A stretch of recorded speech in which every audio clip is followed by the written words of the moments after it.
দন্তগুলো এখন শক্ত আছে, এখন হরিধ্বনি করলে, জোরে হরিধ্বনি করলে এখনো 50 জন হরি শুনতে পায়।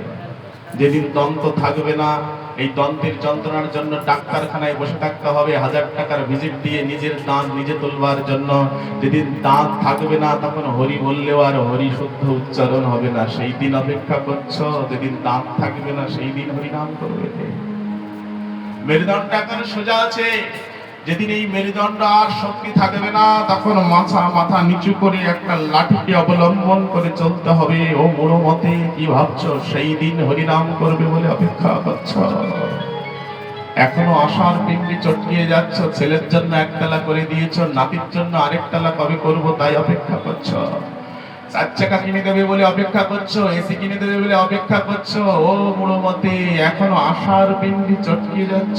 এখনো সময় আছে। ভজ গোবিন্দম ভজ গোবিন্দম ভজ গোবিন্দম ভজ মুড়োমতে।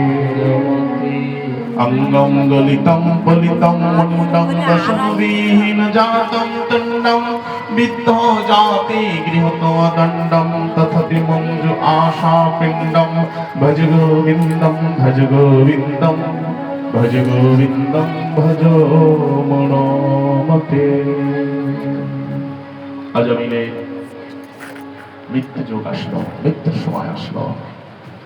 3টি যমদূত, বিশাল তার আকৃতি দেহ, বড় বড় শিং দন্ত, অদ্ভুত তাদের চেহারা, যমদণ্ড হাতে নিয়ে এসেছেন। এমন ভয়ঙ্কর মুক্তি দেখে আজমির তার পুত্রের চিন্তন করছেন। পুত্র নাম ধরে ডাকছেন, নারায়ণ বাবা নারায়ণ, নারায়ণ বাবা নারায়ণ। আর যেই মাত্র অন্তিম কালে পুত্রের চিন্তন করলেন, বৈকুণ্ঠনাথ বৈকুণ্ঠনাথের দূতগণ 4 জন বিষ্ণুদূত এসে সেখানে উপস্থিত হয়েছেন। বিষ্ণুদূত এসে বলছেন, যাও আজমির আমাদের অধিকার, তোমরা চলে যাও। যমদূতগণ বলছেন, কি এমন কোনো পাপ নাই করে নাই, তাই আমাদের যমলোকে নিয়ে যেতে এসেছি। শোনো নাই, নারায়ণ নাম উচ্চারণ করলো, প্রভুর নাম উচ্চারণ করলো। প্রভুর নাম নয়, ওর ছোট সন্তানের নামই নারায়ণ। যাই হোক না কেন, অন্তিম সময় আমার প্রভুর নাম সর্ব কীর্তন করেছে বদলে, সুতরাং আপনাদের অধিকার নয়, এতে আমরা নিয়ে যাব। বিষ্ণুদূতের হাতে অস্ত্র শস্ত্র দেখে যমদূতগণ ভয়ে ভীত হয়ে তারা যমলোকে কি প্রবেশ করলেন। মনে মনে ভাবছেন, এতদিন জানতাম যম মহারাজই সর্বেশ্বর, কিন্তু এখন দেখি যে না, এর থেকেও একটা উপরে কাউরা আছে। যমদূতগণ যম মহারাজের কাছে গিয়ে উপস্থিত হয়ে জিজ্ঞাসা করছেন, হে ভগবান, হে মহারাজ, এতদিন জানতাম আপনিই ভগবান, কিন্তু আপনার উপরে কি কেউ আছে? আজমিলকে আনতে গেছিলাম, কিন্তু শঙ্খ চক্র গদা পদ্ম 4 জন এসে আমাদের তাড়িয়ে দিল। বলুন তোরা কারা? বৈষ্ণব চূড়ামণি যম মহারাজ, ধর্মী ধর্মাবতার। ধর্ম মহারাজ বললেন, ও শোনো, ওই আজমিল আমার প্রভুর নাম করেছে, তাই প্রভুর দূতগণ তাকে নিতে এসেছে। আপনারও প্রভু আছে? বলেন, হ্যাঁ আমারও প্রভু আছে। যে প্রভু সবার প্রভু, আমরা হলাম তার দাস। শোনো, শুধু আমি একা নয়, সেই প্রভুর ধর্ম বৈষ্ণব ধর্ম আমি জগতে প্রচার করতে আমরা দ্বাদশ জন মহাজন আছি।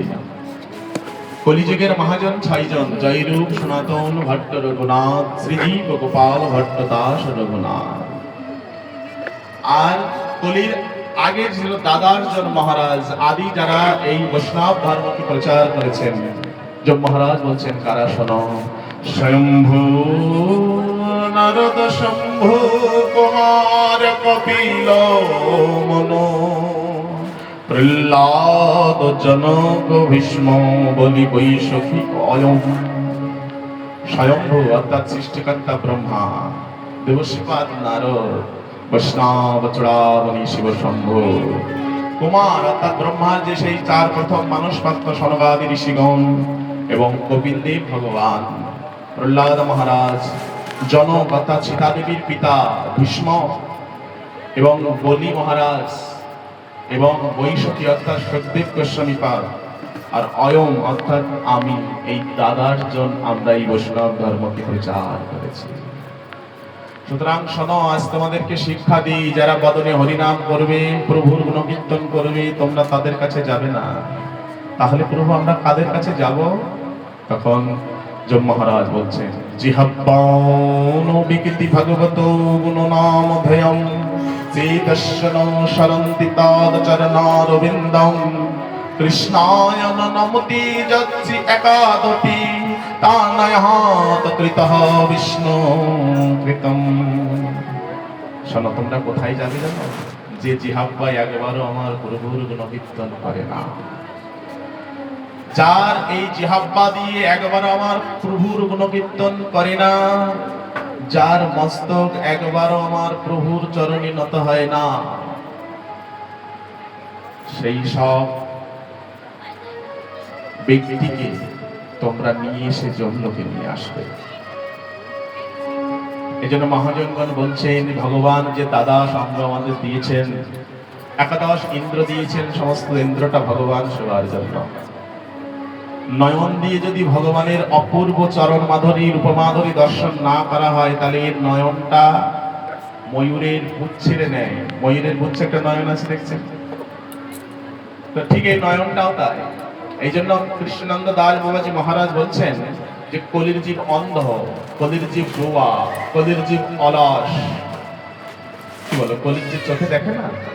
তাহলে চোখে সব দেখে, কিন্তু সাধু গুরু বৈষ্ণব ভগবানের বিগ্রহ এরা চোখে দেখে না। এরা নেতা, এরা ধনী, এরা বিষয়ী ব্যক্তিদের চোখে দেখে তাদের আলিঙ্গন করে, চরণে গিয়ে পড়ে, কিন্তু সাধু গুরু বৈষ্ণব দেখলে তাদের চরণে নিজেকে সমর্পিত করে না। ঠাকুরের বিগ্রহ দেখলে সেলুট জানিয়ে চলে যায়, এরা প্রণাম করে না। তাই কলির জীব চোখ থাকতেও অন্ধ। আমাদের শিক্ষাগুরু বলতেন, যখন পড়াশোনা হতো না তখন বলতে, আই রে কপাল মন্দ, তোদের চোখ থাকিতে অন্ধ। মানে কি, যদি এই দুর্লভ মানব দেহ পেয়ে নয়ন দিয়ে যদি গোবিন্দের বদন, গোবিন্দের অভয় চরণামৃত দর্শন না হয়, তাহলে চোখ থাকিতেও অন্ধ। যে ব্যক্তি মৃত্যুবরণ করে, সেই মৃত্যু ব্যক্তির চোখ তো তুলে নিয়ে যায় না, চোখ থাকে, কিন্তু তার আর দেখার শক্তি থাকে না। বলছেন, যে কর্ণ দিয়ে ভগবানের কথা শ্রবণ হয় না, কর্ণ তো কর্ণ নয়, ইঁদুরের খাদ স্বরূপ। ইঁদুর যখন খাদ করে তখন নানা রকম ভ্যারাইটিস দিয়ে খাদ করে, কেননা সাপ যদি এক পাতে ঢোকে তো ও যেন পালাতে পারে। তেমনি দেখবেন, কানের মানচিত্র যদি দেখেন তো কানের মানচিত্র সোজা গিয়ে মস্তিষ্কে ধাক্কা দিচ্ছে না, বিকে বিকে গিয়ে তারপর ধাক্কা দিচ্ছে। বলে, যে কর্ণ দিয়ে আমার প্রভুর কথা শ্রবণ হয় না, ওটা কর্ণ নয়, ওটা ইঁদুরের খাদ স্বরূপ। যে নাসিকা দিয়ে ভগবানের প্রসাদী পুষ্প, ভগবানের ধূপ দীপ শ্বাস না হয়, প্রসাদী নেওয়া না হয়, ওটা হলো কামারের হোপা স্বরূপ। কামার যেমন হোপা হাওয়া দেয় আর ফাঁস করে বের হয়, কয়লা পড়ে তাতে লোহা, আগে সেটাকে লোহা দিয়ে তারপরে অস্ত্র তৈরি করতে হবে। ঠিক দেহের ইন্দ্রগুলো এই হস্ত দিয়ে যদি গোবিন্দের মন্দির মার্জন না হয়, এটা হস্ত সব অর্থাৎ কালগসভা আর দন্তসভা। কালগসভা মানে মৃত ব্যক্তির হাত, যদি এই হাত দিয়ে আমার প্রভুর মন্দির মার্জন না হয়, তাহলে এই হাতটা সব হাত মৃতের হাত স্বরূপ। তাই যমদূতকে বলছেন যে তোরা এই ব্যক্তিকে নিয়ে আসবি। আজ যমদূতগণ যম মহারাজকে প্রণাম করে আজ ভাগবতী শিক্ষা সাধন করলেন। এদিকে বিষ্ণুদূতগণ অজামিলকে বললেন যে প্রভুর নাম করার কারণে তোমার সমস্ত পাপ ক্ষয় হয়েছে। একবার কৃষ্ণ নামে যত পাপ হরে, জীবের সাধ্য নাই তত পাপ করে। চিত্তের মলিনতা দূর করে যদি একবার প্রভুর নাম করা হয়, জীবে দয়া অন্য মান দৈন প্রতিষ্ঠা বর্জন, চার গুণে গুণী হইয়া কর প্রভু নাম সংকীর্তন। যদি জীবের প্রত্যেকটা জীবের প্রতি দয়া প্রতিষ্ঠার লাভে নয়, অন্য মান, সবাইকে মান দৈনতা করে যদি হরিনাম করা হয়, তাহলে একবার কৃষ্ণ নামে জীবের সমস্ত পাপ নাশ হয়। হরিদাস ঠাকুর বলছেন, চৈতন্য চৈতামৃত কেহ বলে নাম হইতে পাপ হয় ক্ষয়, কেহ বলে নাম হইতে জীবের মোক্ষ লাভ হয়। হরিদাস কহে নামে শুধু তুই কার্য নয়, হরি নামে জীবের কৃষ্ণ প্রেম পাওয়া যায়। কবিরাজ গোস্বামী আরো বললেন, ভজনের মধ্যে শ্রেষ্ঠ নববিদ্যা ভক্তি, কৃষ্ণ প্রেম কৃষ্ণ দিতি ধরে মহাশক্তি, তার মধ্যে সর্বশ্রেষ্ঠ হরিনাম সংকীর্তন, নিরপরাধে নাম লইলে মেলে কৃষ্ণ প্রেম। নিরপরাধে যদি একবার হরিনাম করা যায়, কৃষ্ণ নাম করা যায়, তাদের সমস্ত পাপ ক্ষয় হয়ে যায়। সত্যবানন্দ ভক্তিবিনোদ ঠাকুর বলছেন, জানি তো নাম করলে সব পাপ ক্ষয় হয়, কিন্তু নাম করি না কেন? ভক্তিবিনোদ ঠাকুর তার পদের মধ্যে বলছেন, হরি হে তোমারে বলিয়া অবিদ্যা পীড়ায় পীড়িত রসনামর, কৃষ্ণ নাম সুধা ভালো নাহি লাগে, আমি বিষয় সুখেতে ভোর। আমার হরিনাম করতে আনন্দ হবে কি? যেখানে পয়সা সেখানেই তো হরিনাম করতে যাব।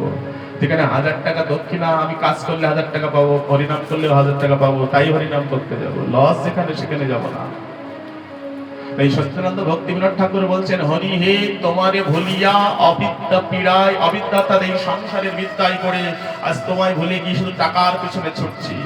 বলিয়া তোমারে সংসারে আসিয়া পে নানাবিধ ব্যথা, হরি হে তোমারে ভুলিয়া অবিদ্যা পীড়ায় পীড়িত রসনা মোর, কৃষ্ণ নাম সদা ভালো নাহি লাগে, আমি বিষয় সুখেতে ভোর। তবু প্রতিদিন যদি আদর করিয়া ও নাম কীর্তন করি, শীতপল যেন নাসি রোগ মূল ক্রমেতে সাধু হয় হরি। আমি বিষয়ের মধ্যে আছি, তবু যদি একটা দিন নির্দিষ্ট করে কেউ 16 ফেরা, কেউ 8 ফেরা, কেউ 4 ফেরা যদি হরিনাম জপ রাখা যায়, নির্দিষ্ট 24 ঘন্টার মধ্যে ওই নামের কৃপায় ধীরে ধীরে আমার চিত্তের মলিনতা দূর করে আমার হরিনাম করতে ভালো লাগবে। তাই অনুদিন যদি তব গুণ গাই, ক্রমিতে কৃপায় জপ আমার অপরাধ যাবে, হরি নামে রুচি হবে, আমি আশা দিব না সব। শ্রী রাধাকুণ্ডে অনন্ত দাস বাবার সংসম নন্দলাল পণ্ডিত তার সার্থক কণ্ঠ ভার বলে একটি গ্রন্থের মধ্যে একটি লিখছেন, যে জপের মালার যে হরিনামের সাধুর কত মহিমা। তিনি বলছেন, রইতে যখন পারবি নে মন, যেতেই যখন হবে তোরে, তাই বলে হরি নামের করি রাগ নয় আপন সঙ্গে করে।